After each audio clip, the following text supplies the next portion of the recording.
to the Men's Lifeline Academy, where we help men become the best version of themselves by learning how to overcome barriers that they've endured. And by doing this, we're bringing on stellar men, the best men who felt like a zero until they recognize that lion within themselves, that hero within themselves, to go from a cub to a warrior.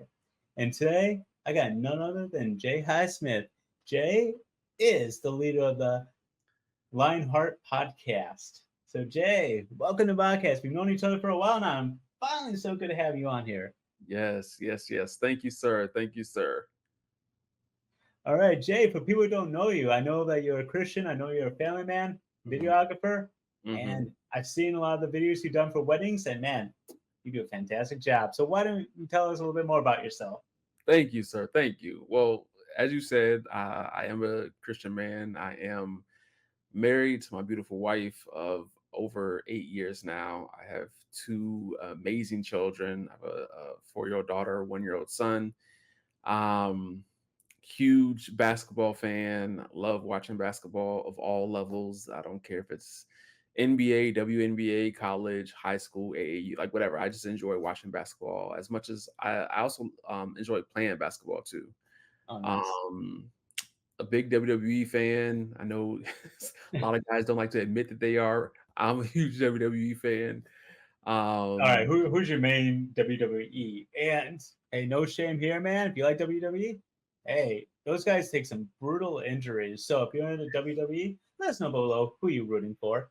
yes, I always tell people it's not fake, it's just predetermined. Um, but my favorite currently my favorite face or hero is Cody Rhodes, but Okay. my favorite villain is Roman Reigns. So yeah, those two are just at the top for me. Like there's nobody better on either spectrum when it comes to WWE right now. All right. When I was a kid watching some of the WWE before I realized it was predetermined, I want to say my favorite was Rey Mysterio, the guy with the mask. Yep, yep. Rey Mysterio is still there, and his son is wrestling now too. So Okay, I saw that. I saw like a clip somewhere that his son's doing. I didn't know he was still in it. yeah, with I'll say this, his son, based on how his son is, it gives hope that Bronny James will actually be good because nobody thought that Rey Mysterio's son should have been there, but him being there under his father, he's grown to be a great star. And the same thing with Bronny James, maybe he'll grow to be a great star one day. All right, so you heard Jay. We got to know below who's your favorite hero and who's your favorite villain. Yes. And then Jay would be the one to say, do you agree or disagree? Because that part, that knowledge is beyond me. But anyways, continue with who you are. Yeah, so there's that. A big film guy. I love movies. I have a dwindling, I'll say. I had a massive movie collection, but people aren't really into DVDs or Blu-ray anymore. So over the years, I've kind of given some away, but I still love movies. Boys in the Hood is my favorite movie of all time. I'm also a huge Marvel person. Huge Marvel person. So I love the MCU.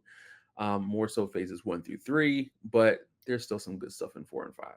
So again, that's me. Basketball, movies, family, WWE, but my faith is above all.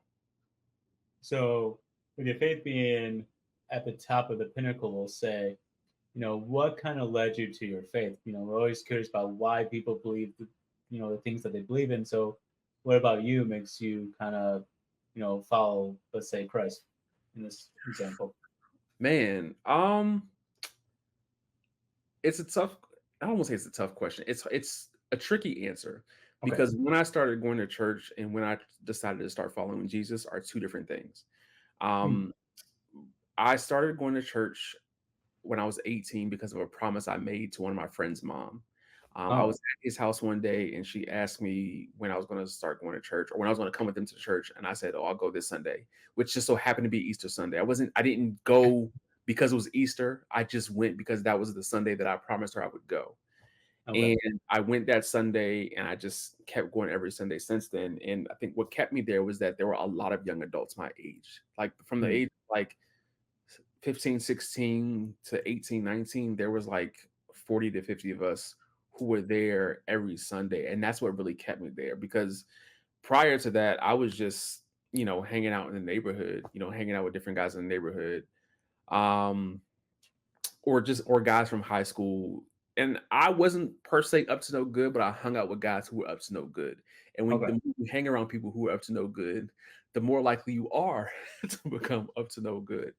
And True. at 18, I was really just mentally gone. It was just I don't curse, but it's like a F the world mentality. I just really didn't care about a lot anymore. I graduated high or was getting ready to graduate high school at that time, but just was like, again, I just didn't really care. So going to church, it was like, oh, okay, these people seem normal. These people seem cool. And the main guys who I was hanging with at church were the main guys I was hanging out with in the neighborhood.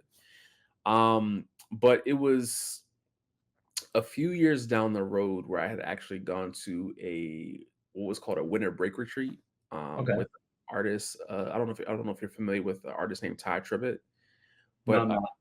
okay, so he's a gospel artist, and he had a what was called a Victory Winter Break Retreat, and it was at that retreat where I really had an encounter with the Lord, unlike anything I had ever experienced up to that point. And I would say prior to that moment, I was just going to church every Sunday, just just being there, just going through the motion, hanging with my friends, singing in the choir. It was cool, but it was after that moment when I had that breakthrough. And when I say I had this encounter with Jesus, it Yeah. was like something in me like broke that day. Like Okay. um, I remember just the weight of the emotions in that moment. Like I fell to the ground. I was bawling, crying harder than I've ever cried in my entire life. And I was curled up in a ball and I just couldn't move. But when I got up, like I felt free. And I would say that was the moment like I entered into a real relationship with Christ. And my foundation from that moment forward was in Christ. And it wasn't based on, oh, I'm just going to church because my friends are there. From that moment forward, it was like, no, I'm going because I'm doing this for me and I'm not doing it for anybody else. So did you pray for something? Did you read a certain scripture? Was there like a word spoken? Like what kind of led up to that bawling your eyes kind of moment, like fully in a way, like submitting? Right. So what it was that it was the Sunday service, the final day, and Ty called all of the men up and he began to pray over and prophesy to the men. Mind you, at this point, like I didn't really know what it meant to prophesy.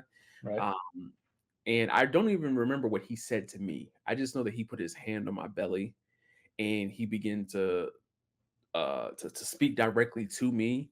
And I I just felt the power of God. All I felt right. the power of God, and that's when I fell to the ground, balled up, curled, and yeah. So we can kind of take a step back. Mhm. So what was it like to have developed that mentality of kind of what led you to hang out with those guys? Because we know the people we around, as the common saying goes, you show me your friends and I'll show you your future. And so So what kind of led to like hanging out with those with that type of crowd where you slowly developed that basically, for lack of better words, we'll say that F you kind of world, that yeah, mentality that nothing matters, I don't matter, the world doesn't matter, what do I have control over type yeah. of situation to all of a sudden now following Jesus.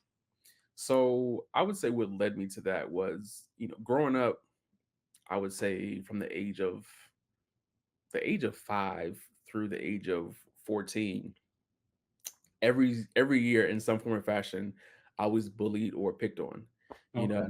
But I was also a small kid. Like I didn't have, I wasn't as tall as everybody else. I wasn't as big as everybody else. And because I was smaller, I was often picked on. I was often bullied. When I say from 5 to 14, it was literally like kindergarten, first grade, second grade, third grade, fourth. Like every year it was, some years it was the same bully, some years it was a different bully. But Mhm. I was either physically pushed around, or verbally, picked on. And when I turned 14, or after eighth grade, we moved into a new neighborhood. But going into ninth grade, over that summer I had a growth spurt, so I had Okay. gotten taller, became a little stockier. The start of that year, which I can go into later if you want me to, but I had gotten Sure. suspended Oh, for something stupid, like for something I didn't do. I got suspended. So it's like my ninth grade year started off on the wrong foot, and then we moved into a new neighborhood. So it's like I moved into this new neighborhood with a chip on my shoulder, and was just like, I'm not going to allow anybody to pick on me anymore. Like I refuse to allow anybody to pick on me anymore. Plus, I have three younger siblings. So as a result of that, like you meet other people in the neighborhood, and we all just kind of became cool at the same time. Hmm. Then 10th grade, 10th grade, dang. Oh man. 10th grade, first few weeks of school, it was football season, and I remember it was me, another friend of mine, and a couple of other guys. And we were walking down the street, and me and my friend, this friend who I was with, his mom is the same one who would later invite me to church. Okay. But the other two guys, we knew that we were going with them to confront somebody, um, Oh. based on some stuff that had happened. We were Me and the friend were not involved, but these other two guys, like we knew we were going with them. And Mm. when we were on our way, they both pulled out, or they both showed us that they had guns. So we Oh. confront them, and we go with them to the guy's house. They confront them. Fortunately, nothing happened. But that same night, the same guys who we went to go confront, they got into a fight with at the football game. And there was five of those guys. It was five of the other side. Wait, Yeah. okay. Five. Here we go. Five of the other There you side. Um, and there was more than that on our side. Mind you, I didn't see any of this happen, but go. Uh-huh. four of them had gotten jumped, and the one person who did not get jumped got sent to the hospital. As a result of him getting sent to the hospital, his brothers came through the neighborhood jumping anybody who they could get their hands on. And that whole as a result of that, that next week, as I end up getting chased, me and another guy end up getting chased by them. And when at the end of the pursuit, one of them pulled out a bat out of his pants and was like threatened to like essentially, hit us with the bat. Yeah. He came towards me, and I dropped my bike, and I think that he thought that because I dropped my bike I was going to fight him because I had the size on him, so he stopped. Okay. Honestly, I would drop my bike because I was about to hop over the fence and hightail it. But that I'm near incident, the bike. I'm excited to just take that bike and just like go because a bike can get travel. well, I was on the bike, and we had rode, and we had gone to somebody else's house, like to Oh, see. I see. So you're not on the bike. You're okay. Right. Right. So I was Gotcha. gonna hop the fence to get to their house. But Ooh. I say all that to say that 10th grade year had me so paranoid that every day that year, um, I carried padlocks and a pipe in my pants because I was like, if I ever get into a situation, I want to be able to defend myself. And I was just Right. going to use the pipe or the padlock as a brass knuckles. So I'm sharing all of this to say that because of all these different things that I experienced and went through, it caused me to grow closer with the guys in the neighborhood, Hmm. because if things are happening if things are happening in the neighborhood or outside the neighborhood, I know that these guys are the ones who, are going to have my back or who are going to be Right. around. So that was the reason why. Now, mind you, at the same time, I also had my dad, at home who was like, I don't want you hanging around them, or you need to be home by a certain time, da da da da. So he's still pouring into me and telling me Okay. certain things. So there were many days where, because of the wisdom he's given me, I would feel like, man, I just don't feel like being around that today. So if I'm going outside and I see them outside this way, I would go the long way to avoid seeing them just because some days I just don't feel like being around foolishness. Some days I just don't feel like being around, and like, oh, there's gonna be a fight today. Like, I just don't feel like being around that. Oh, y'all are drinking, y'all are doing this. I just don't feel like being around that. So Right. yeah. Well, I'm glad you had a father in the household because sometimes you hear about there's not that father to provide that word of wisdom and encouragement. Like, hey, I know those guys because dads are not stupid. Yeah. Especially if they pay attention, they're active. Hmm. And because I talked to a lot of guys on the podcast who sometimes they grow up with fathers, so they don't always have that word of wisdom, where they've had to learn it later on through actually going through that event and seeing what's on really on the other side. And I'm glad that your father was to give you that kind of be kind of hesitant almost like, do I really want to hang out? Because I know what they're going to do today. Yeah, and um, my dad, he grew up in Jacksonville, Florida, and I don't know if you know anything about Jacksonville, Florida, But Jacksonville, Florida is like the It's a hood. rough area, right? I know Yeah. it's Now granted, my where I grew up, it was rough, but it wasn't rough in the sense where you had to worry about somebody trying to take your life. At least back then it wasn't. It was more so, you might get into a fight, at the worst you'd get jumped. okay.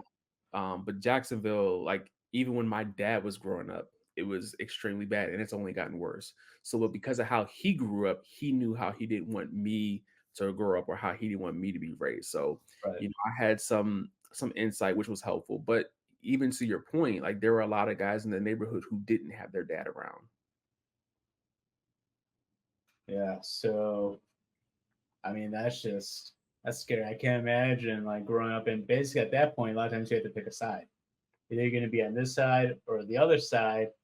There's really no in between. You really have to pick one because if you want to get protection, you have to be part of basically gangs, right? If Hmm. you want to be protected, you have to be in this gang, but you don't dare associate with the other gang, or else you're going to get excluded and you're going to get no protection. Yeah. But you know what? I will say this: as crazy as it was, as much stuff as I've seen, and much stuff as I've experienced, nobody ever pressured me to do anything that I didn't want to do. Okay, that's a little bit different. Okay, Yeah, because like they would, the guys would be smoking, or the guys would be drinking. And if I was like, if I said something like, let me get a hit of that, they'd be like, man, get out of here. Like they knew, like they not to take me seriously, just because like I wasn't into that.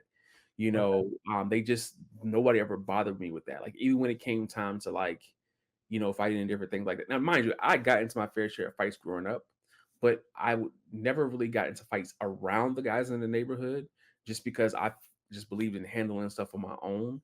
So when things did happen, they didn't look at me or count on me to be somebody who was going to be there to fight, because they didn't know that side of me. okay, So I was never put into a position where I had to, where I was asked like, oh yeah, we about to go fight these people. You better come too. okay. So yeah. So that is quite different then, because a lot of times you're not given that option. So it's kind of, in retrospect, it's kind of nice that you weren't put in that position because I don't know honestly how you'd respond to that being kind of like, Listen, I have no idea, but I'm grateful for for how it was. yeah.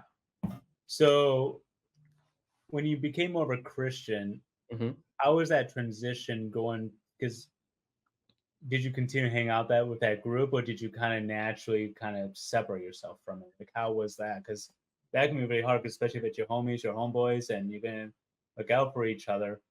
And then a lot of times when people go into a faith, in this case Christian, and you kind of begin to separate yourself from it, that can be a lot of tension. Yeah. So I would say for me, it was honestly easy to stop hanging out in the neighborhood. Okay. Um, Again, I started going at 18, and once I started going at 18, I kind of almost simultaneously stopped hanging out in the neighborhood. Well, Okay. not right away. I'll say not right away. Sure. There were times where I was still hanging out with different people in the neighborhood, or still just hanging out or whatever. But when I genuinely don't remember when I stopped, because I think just over time I was just like I just found myself having more fun at church than I was um, hanging out in the neighborhood. But not to mention the fact that I was already working a 9 to 5 job at Okay. the age of 18. I was going to trade school, so going to trade school, working a 9 to 5, plus hanging out with people at church. It was like really no time to hang out with people in the neighborhood, on top of the fact that the main three people I hung out with in the neighborhood were also going to church. Okay. So the fact that I was just the last one to finally say, okay, I'll go.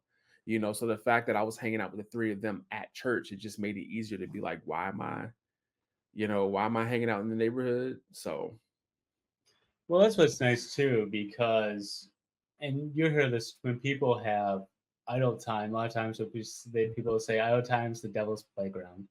So we yep. don't really have a lot going on, and you kind of hang around with some crowd. That's where it gets really dangerous. A Mhm. lot of that inhibition that you might have kind of Yep. goes away. Like if since you had a job, a 9 to 5 job since you're 18, it's like, well, I can't go hang out with you because if I don't show up the next day, I could get fired. Yeah. Yep.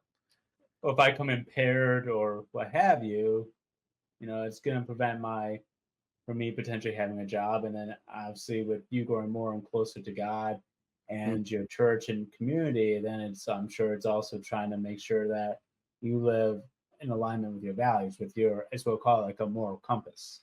yeah, yeah, for sure, for sure. So really that's kind of amazing, and things do happen gradually. They don't just like by a job of a hat, you do something completely different. Hmm. As we know, when to encourage our lives, to improve our lives, is a gradual process, especially if you're actually hanging around people who are encouraging you, helping you, and want to do better compared to your upbringing when you're getting bullied quite a bit, especially for your height, getting pushed around. And I'm sure it doesn't sound like a lot of people were sticking up for you. I mean, I'm not sure. Did your father do anything to help prevent some of the bullying going on, or did you? Because I mean, you also alluded to you try to take care of things yourself too. Yeah, and I'll say, I mean, did my dad do stuff? I would say no, but it's also like my dad was also working during the day, Okay. so it wasn't like he could be there. And then, you could say something to a teacher or to somebody at the school, but they can only do but so much if they don't see everything, Yeah. because much of the bullying that was happening when, there was no teachers or staff or administratives Yeah. around, so yeah, there was just nobody around. And then, going into the ninth grade, it was a situation. I think what really, like, I guess, kind of pushed me over the edge, on top of the fact that I had my growth spurt. I said I had gotten suspended. I got suspended for a punch I didn't throw. Okay. A kid hit me. I was confused as to why I got hit because we were cool. I never threw a punch, but I got suspended because we don't know what would have happened if security never came. Like, that was their response. Oh, huh. Exactly. I was gonna say, typically people see the second punch, they don't see the first punch. So that's kind of a new one to actually kind of hear about. I guess it was just a scuffle. They don't really probably knew what happened. So Listen, yeah. we were like 10 feet apart at this time. Yeah, I'll never understand it, but that was like what really just like that's what mentally caused me to snap and change, from 14 to 18. Well, it does take a consequence to for people to wake up, and Mhm. everyone has that, right? There's always an event that happens, and people are like, do I really want to live this life? Mhm. And then next question is, what do I do about it? I mean, especially if you're used to fighting, standing up for yourself, and you're kind of sick of getting bullied, Yeah. and someone can only take so much. Yeah, for sure. And with this podcast, it's really meant to help men kind of not go down that route where you're pushing someone, making someone because of their height, their looks. I mean, Mhm. I like to call that's what a man child is, right? I mean, Yeah. so superficial because of their own insecurities. And I think growing up, that's one of the hardest things to kind of realize and Mhm. recognize is the fact that you look at someone, they could be, let's say, 6 foot tall since they're in like eighth grade, right? I knew a few people like that. All of a sudden, I don't know how they, got to be 6 foot in eighth grade, but they're just 6 foot. But Yep. you're like, man, this guy probably has it all, could probably relatively athletic. Not Mm. always, of course, as we come to find out. Yeah.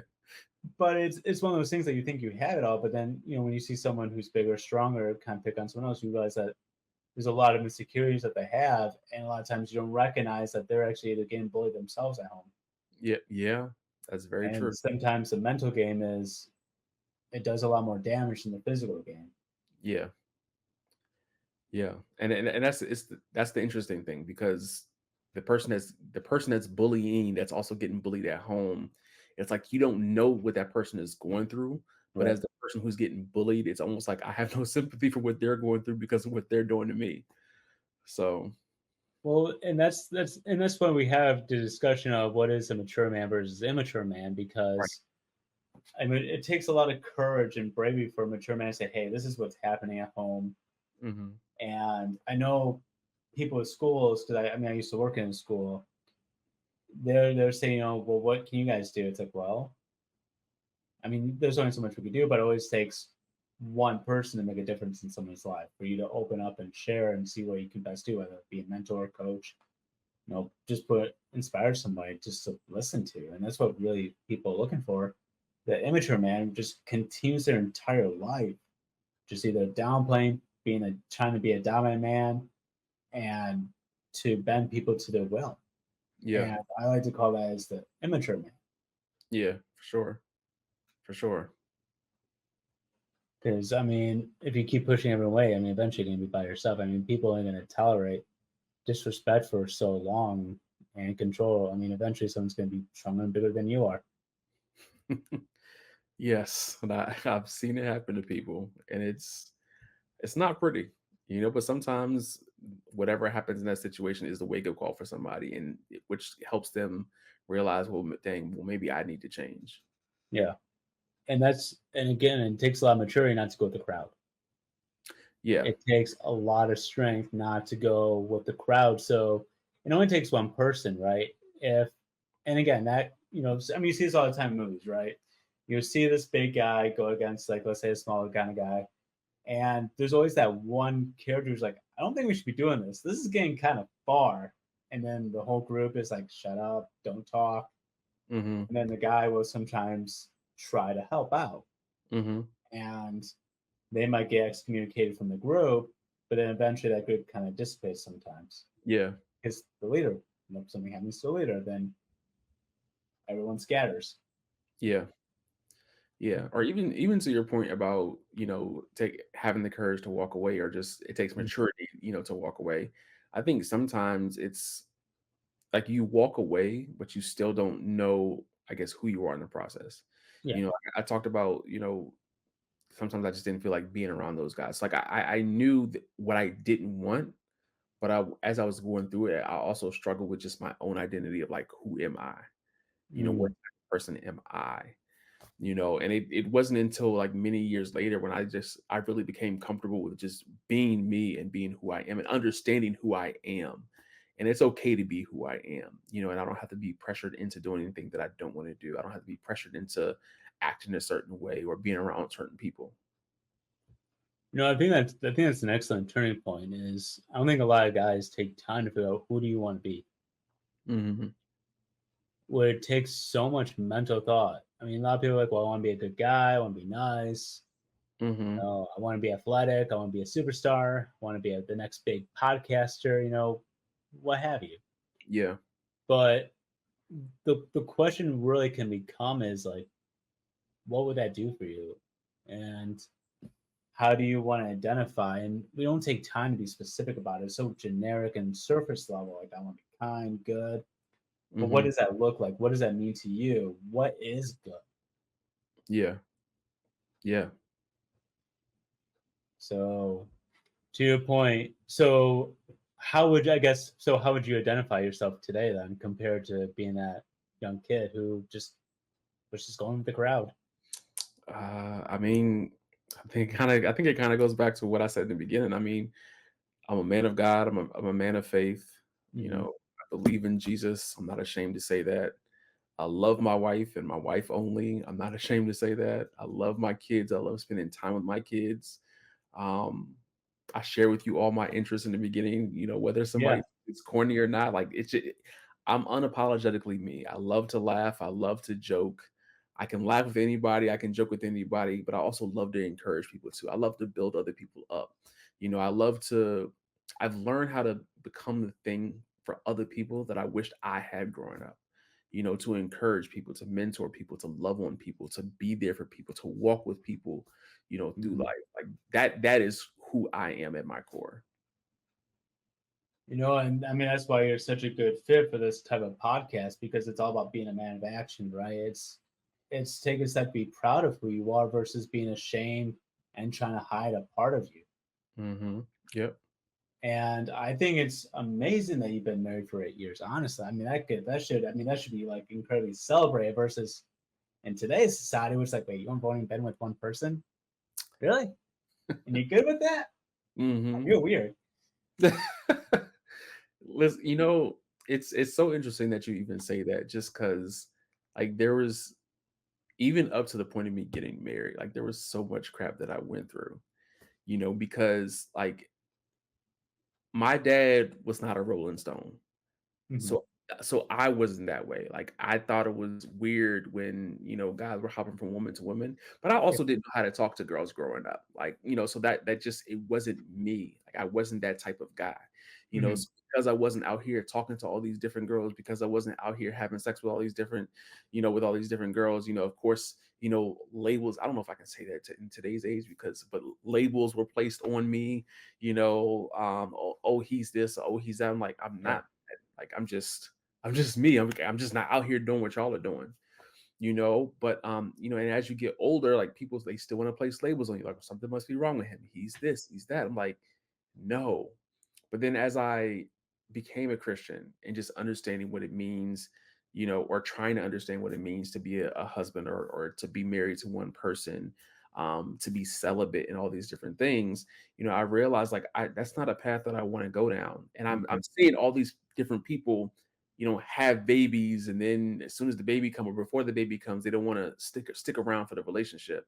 You Right. know, so even at a young age, I knew that I'm not trying to get into bed with anybody that I can't see myself having a baby with, and if I can see myself having a baby with her, I want to marry her first. So, getting up to that point of just, understanding what I want in a wife, but also what I want in myself, it made it easier to just, black out all the extra stuff. So yeah, of course I celebrate marriage. Marriage is amazing. It's been, people, it's not to say that every day is roses. Right. Of course you go through stuff, but married life, it's amazing. My wife, I'm not a person who believes in, like, oh, she completes me or I complete her. I believe Mhm. that God completes us both. Okay. So rather than her completing me, I think she's a compliment, and she has enhanced my life so much.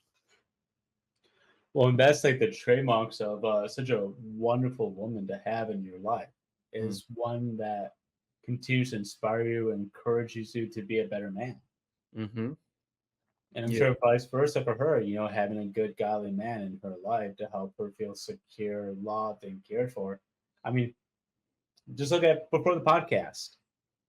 So, where one of your kids got like a little hurt a little bit, and your wife is calling you, and you're like, "Hold on a second, can I take a few minutes?" I'm like, "Dude, it's your family. I mean, if you said no, I gotta do the podcast first. We've been doing this, been trying to plan this for well over a year at this point. You're like, no, no. I'm like, okay, go do your thing, Yeah, yeah, yeah, and yeah.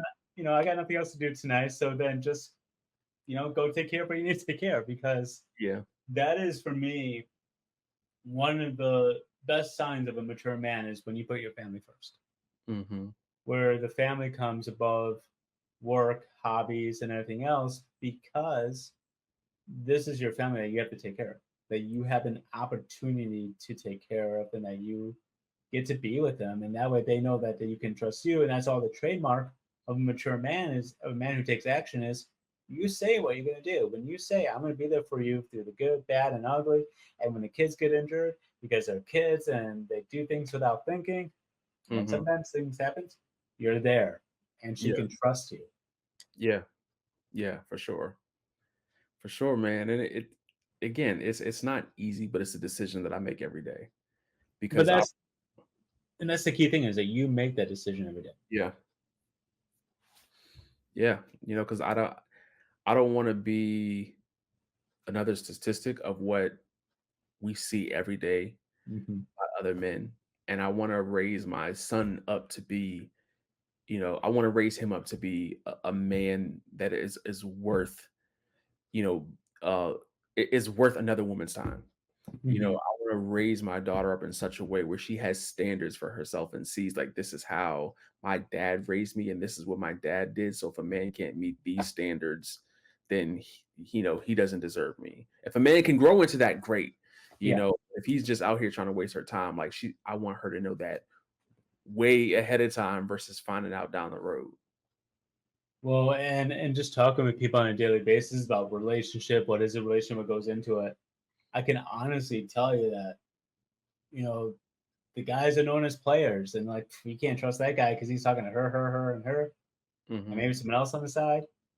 And then I can tell you the girl's like, man, I want to have that personal connection, but I feel like I'm competing with 10 different people. And so she's all confused about, how she should be treated and things like that, and what in her mind gets attention. And it's kind of like, do you want to have the pitcher that's going to get 5 likes, or you can do the picture that gets 5,000 likes. Yeah. So that's how you have to kind of think about it. And same thing with the guy. Like, if I do this, I know I can get X, Y, and Z. But if I act this way, I might only get one, if that. Kind of like what you're going through. I don't really know how to talk to girls. Don't really know. I don't have that flirtatious. I have my own quirky charm. Yeah. Yeah. Yeah. So, and that's, I think that's why, you and I get along because, quirkiness is a good thing to have, right? Mhm. Because you're going to search for something authentic, not just a fling. You want to find something that's authentic, that one person who gets your sense of humor, that's willing to understand you and take your time. And like you said, you want your daughter so that way she's valued when she goes out to, date a guy and, spend time finding that kind of mate versus someone just going to waste her time and play with her heart and emotions, which is like one of the worst things you can do. Exactly. Exactly. And I honestly don't understand how men do it because I tried once to talk to, like, not even like in the dating aspect, or we weren't in relationships, but I tried once, like, trying to talk to different girls, and to me, it was just exhausting. So I don't understand how men do it. Well, I mean, there's different personalities when it comes to men. So some men like to be Sure. dominant, so they like to be with as many people as they can. Yeah. But a Yeah. lot of times you'll find the dominant man is really insecure because of their upbringing and Mhm. always trying to gain some type of satisfaction from a woman. If he can't get it from one, he tries multiple. Yeah. Yep. I mean, insecurities plays a large part in all of it, Yeah. but insecurities also comes in many different forms too. Because that it's funny because the podcast episode that I actually released earlier this week was talking about insecurities, and Oh, just jeez. insecurities that I dealt with, so I definitely get it. But again, it's just I think that there's grace, and there's always grace and space for people to grow. Mhm. The older you get, the less excuse you have for the things that you do that you need to change. Yeah. I mean, your reputation will always follow you, whether it be good or bad. Yeah. And so it's all about now, should it be defined by your past? That's kind of a yes and no kind of question because behaviors and things like that leave signs and clues and traits. Mm-hmm. So should you be maybe held in bondage by what you've done in a shameful way? No. But you have to understand that if you really hurt someone in your past based on who you were, that's emotional scar, and that action was still done. That it takes people a long time to work through. Yeah. Yeah. Yeah. For sure. So, well, I'm glad you never like that. That's another thing that should be praised about, and Mm-hmm. that's what we need to kind of focus on. Is like when we see something beautiful, to really not necessarily be loud and boisterous about it, Mm-hmm. but to be celebratory. Yeah. Yeah. Yeah. So the fact that you've been married 8 years, the fact that you don't look at other females should be honored, not like, dude, that's weird. Like, dude, this is 2024. Yeah, and that's what honestly, I try to steward that, like, in just in conversations with other men, when I'm around other men who are married, but they talk about other women, not necessarily in the sense of like cheating, but like, Yeah, oh yeah, did you see her? Or did you see, like, yeah, I'm not looking at that, where they, I was gonna say that's a slippery slope. yeah, yeah, That's yeah. Like, yeah, I'm not doing that, or when they, talk about all these bad things about their wives. I'm like, but like, what are the good things? Like, you want to talk about some of the good things? Or when I'm hearing them talking in conversation to other women, but they're not talking about their wife, I talk about my wife all the time, just because, like, I'm showing you, like, it's okay to talk about your wife regardless of who you're around, but also don't feed into that trap of not talking about her, because that's how you find yourself in these slippery slopes of, like, cool. yeah, yeah, No, that's a good point, and that also shows you how much you. Because I've seen whenever you talk about your life, you just get this amazing smile on your face. Like, I mean, you can just tell it. Like after 8 years, I'm sure plus 8 years married. How long dating? 6 months. Six months. Yeah, we were friends for a year and a half. Okay. We dated for 6 months, and when I say dated for 6 months, we started dating in October of 2015. We put a deposit down on a venue the end of January 2016. I proposed March of 2016, and we got married May of 2016. So you're like 6.5, 7 months, something like that. Yeah. Oh, and so what about her? You knew she was the one, especially after 6 months, because I always find that it takes about like really 2 years to really get to know somebody. Hmm. That way you've seen like all sides of them because that honeymoon period can go for a while. Yeah, yeah. So in 6 months, like, how did you know like she was just the one? Like you just like look at her and you're just like, I'm gonna marry you, and actually like mean it, not just like and work so hard to stay in love after like 8 years. Yeah. So for me, I'll say so. Okay. So this goes back to me not knowing how to talk to girls. So Okay. because I didn't know how to talk to girls, I learned how to be a friend to girls. And Ah, in me becoming a friend to girls, a lot of girls used to be like, "Oh, I can never date you because you're like my best friend, and I would never want to mess anything up." Da, da, da, da. Like that's how that was the thing that used to happen to me all the time. So I got friend zoned often, but yeah. in that process, or as I got older, I was always more so friends with women than I was with men. But as I would date women, for me it was just exhausting. And I was like, just Huh. getting to know other people was exhausting because I look at it like an interview. People are always going to put their best foot forward in an interview, and it's Right. not until later till you find out who the real them are. But when you're Correct. their friend, you see who the real them is. Hmm. So for me, I was like, whoever I marry has to be my friend first. So her and I met in April of 2014.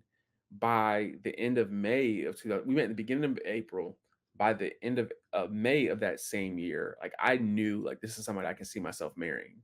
Okay. And for me, it was the way I saw her worship at church, Hmm. and it was just she was unapologetically her, and it was just between her and God, and like that for me was just amazing to see that authentic worship with her and God, and I was like, that is the type of person that I can see myself marrying. So I actually did try to pursue her. She rejected me um in like the end of May, beginning of June, but we stayed friends. Uh-huh. And yeah, a year and a half later, when we pursued that conversation, it was never, let's date to see where this may go. It was, we're dating, but we know we're leading towards marriage. So Okay. I've never been in person, mind you, up to this point, the longest relationship I had, the longest relationships I had were like 2 months. Okay. So I was like, if this thing gonna work, if it gets past 2 months, I know it's gonna work. Um, look, All right, that's she made it past 2 months. Oh, okay. This is getting serious though. This is basically like 2 years worth of dating at this point. exactly. So I knew that I didn't need to date a long time to know if this is the person that I'm going to marry, because this is no shade to anybody else. I just felt like for me, if it takes me more than a year, let's say, then I Yeah. just feel like I'm wasting her time. Okay. So like that's how I felt for me, because I understand how to be a friend to somebody. So if we've already been a friend for a year and a half, what more do I need to know about her that I don't already know? So that's how it was. So how'd you convince her then to go out with you? Because the first time she's like, "Nope, I didn't. God did. I did." So I so guess what amen to that. I guess you did. happened? what Clearly. what happened was we were at a birthday dinner with a mutual friend of ours, Okay. and there was another girl there who I had history with. And that girl was, telling me some stuff, that was going on with her, whatever, da da da. And normally, based on our history, I would, start feeling some type of way, be like, oh man, that maybe now here's my chance, whatever, da da da. Yeah.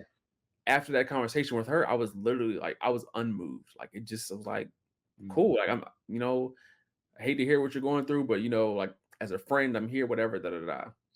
So then she left, and then I'm having a conversation with my wife, and or my then friend, and Right. I'm telling her like, yeah, I was having this conversation with her. I was like, yeah, I would feel some type of way, but now like I'm good. Like I'm really at a good place. Like I'm not thinking about any other girl. Like I'm not thinking about any other woman in my life right now. I'm just focused on my relationship with God. Me telling her that I was focused on my relationship with God and not worrying about any other girl, like something for her clicked. And Oh. and then it was like she had this epiphany moment. And then she started acting weird. Like we were texting the next night and she was saying, what if my husband was under my nose the whole time? And I'm just like, and then she was like, yeah, if we were married, we would have to have the same, like we both love Utz barbecue chips. And she's like, yeah, if we were married, we would have cabinets full of Utz barbecue chips. And I was just like, LOL. And I I'm just like, so I prayed that night. I said, God, if this is you, if this is the woman that I'm supposed to be with, if this is the woman that you intend for me to marry, make it abundantly clear. The next day she calls me and expresses how she feels. And by the end of that week, we were together. Wow. I'll get some barbecue chips, and obviously, obviously the main reason because you're like, I'm in a good place. I'm gonna wait for God to direct me and guide me. And just from the sounds of it, I mean, it seems like she was always interested in you, but I think with her, just from the sounds of it, it was just like, I'm not sure. And especially when someone's so full of, we'll call it spirit, right? Hmm. They want to make sure that they're aligned with someone who's like evenly yoked with them. Same beliefs, that's on par with them, that you spend the rest of your lives kind of improving Hmm. each other and growing in your faith. Yeah, yeah, and she would tell you that there wasn't interest early, but she would tell you that there was no interest. And part of it was because I had a lot of female friends and she had concerns about that. And there That's were other things that I don't remember what her concerns were. But even with her, like I used to be crazy about her, but I had gotten to a point with even with her, like I wasn't thinking about her in that light anymore. So it was when I wasn't thinking about anybody in that light, that is when like she saw the light and then we got together. Man, you definitely taught us some divine intervention right there. Yeah, No, man. that's honestly like a really incredible story, Mhm. honestly.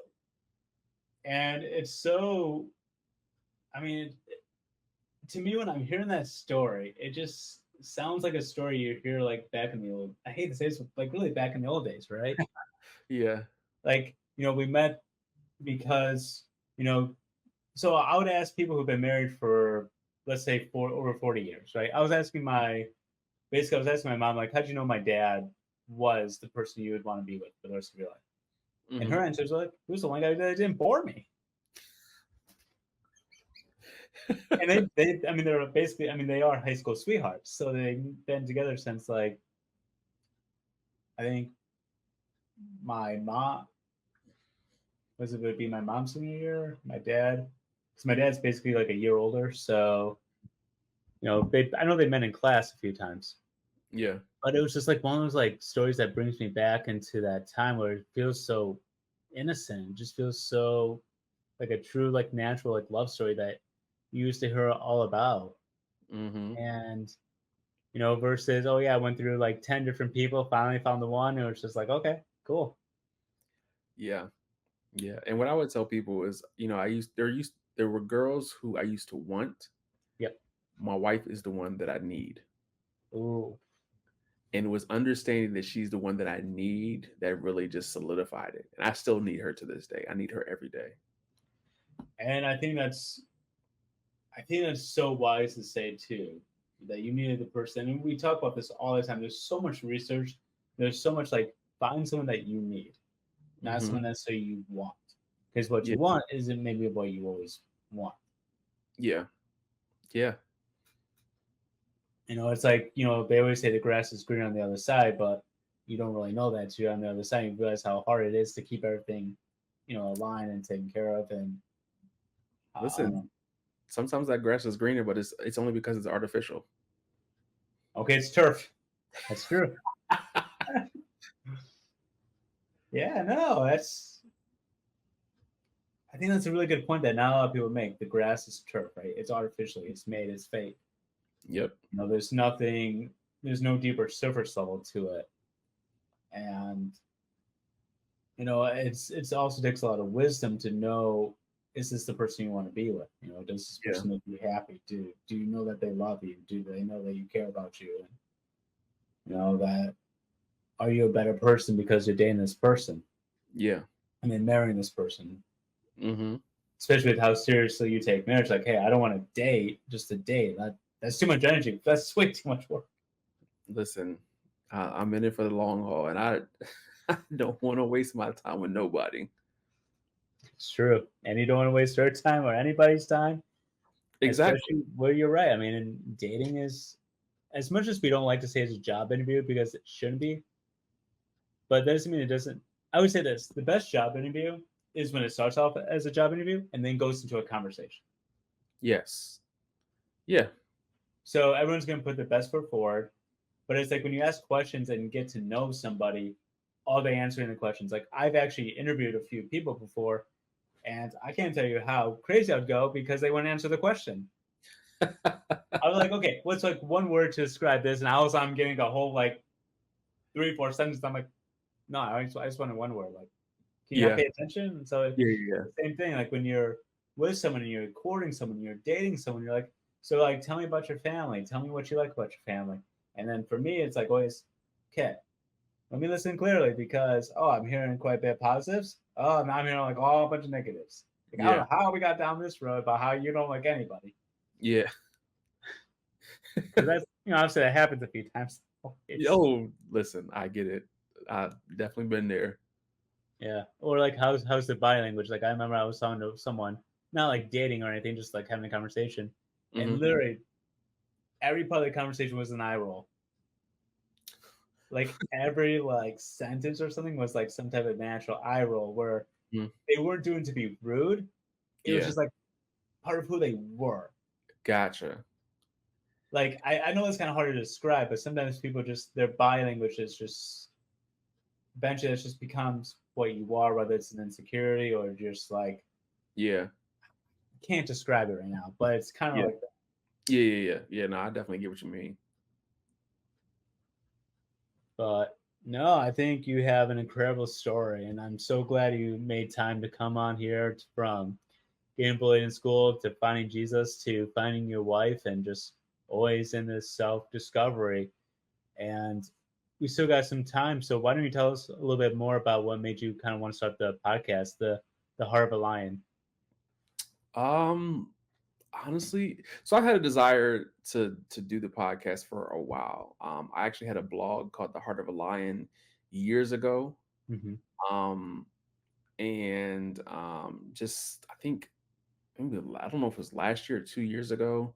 I just had the idea, or God gave me the idea to do a podcast called the Heart of a Lion podcast. It was just a matter of when am I going to do it, and I wanted to start it last year, Mm-hmm. over a year ago, and just things just never went right. Things never just went my way, and um this year I was just like, no, like I need to do it. I need to do it. For me, it's not about I'll say this. Last year it was more so like I wanted to do it, but I wanted to do it for other people. And this year I'm doing it, but it's for me. It's Okay. this for me, it's a creative outlet. And I do it in such a way where it doesn't impact my family's time. And I think that was part of the issue I was running into before. It was, only time I had to do it was in the evening, and I have family time in the evening, and I want to take away from that.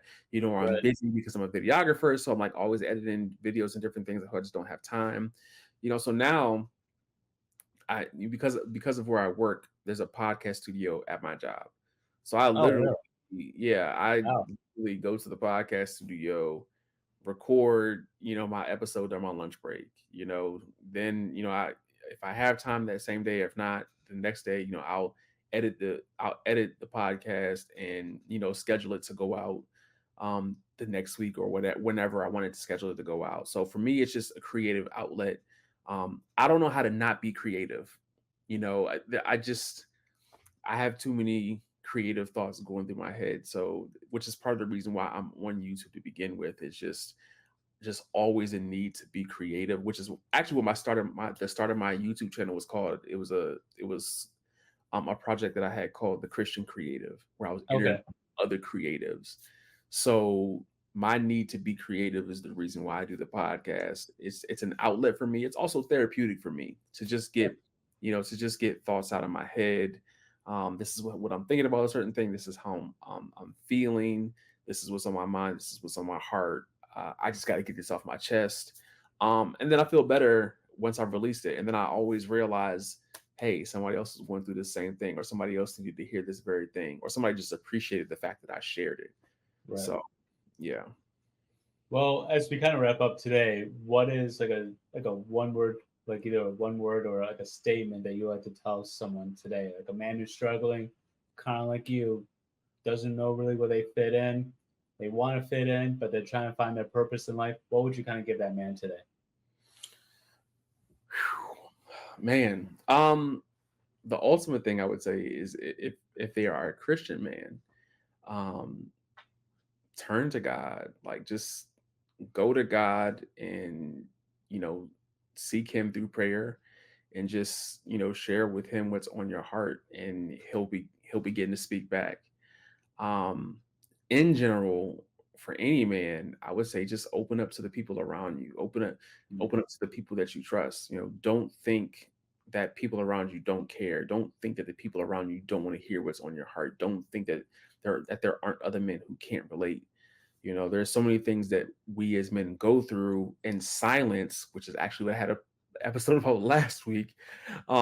Just suffering in silence. We suffer in silence because we feel like other men can't relate, or we suffer in silence because we don't know how to talk to other men about it. We suffer in silence for a variety of reasons, and suffering in silence slowly kills us, and we can't be like that. No, I mean, very well said. I mean, there's nothing to add to that or take away because it's true. No, no man's an island. Don't go in silence. Hmm. And I highly encourage you guys. Gotta follow Jay. I've known this guy for a couple years now. I want to say since what, 2020, 2021, somewhere around then. 21, yeah.